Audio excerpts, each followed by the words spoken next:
Bien, votre question d'où vient Dieu suppose que vous pensiez incorrectement. De toute évidence, cela montre que vous pensez au faux Dieu. Parce que le Dieu de la Bible n'est pas affecté par le temps et par l'espace ou la matière. S'il est affecté par le temps, l'espace ou la matière, il n'est pas Dieu. Le temps, l'espace ou la matière sont ce que nous appelons les continuums. Tous doivent exister au même instant parce que s'il y avait de la matière mais pas d'espace, où la mettriez-vous? S'il y avait de la matière et de l'espace mais pas de temps, quand la mettriez-vous? Vous ne pouvez pas avoir d'espace, de temps ou de la matière indépendamment. Ils doivent exister simultanément. La Bible répond à cela en 10 mots. Au commencement, le temps, Dieu a créé le ciel, l'espace et la terre, la matière. Vous avez donc l'espace, le temps et la matière, créant une trinité des trinités. Vous savez juste que le temps est le passé, le présent et le futur. L'espace a la longueur, la largeur et la hauteur.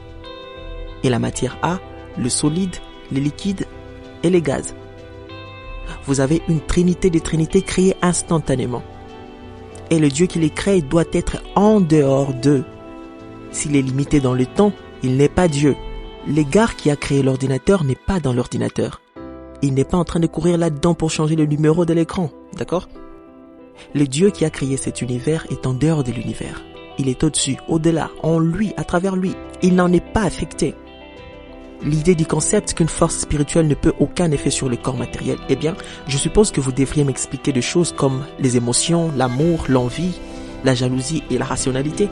Je veux dire, si votre cerveau n'est qu'une collection aléatoire de produits chimiques qui se sont formés par hasard au cours de millions d'années, comment alors pouvez-vous faire confiance à vos propres processus de raisonnement et penser que vous avez raison?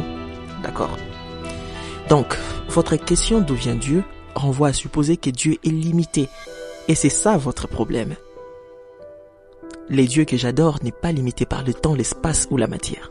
Si je pouvais mettre le Dieu infini dans mon petit cerveau, il ne va pas valoir la peine d'être adoré. Cela est certain. C'est donc ce Dieu que j'adore. Je vous remercie.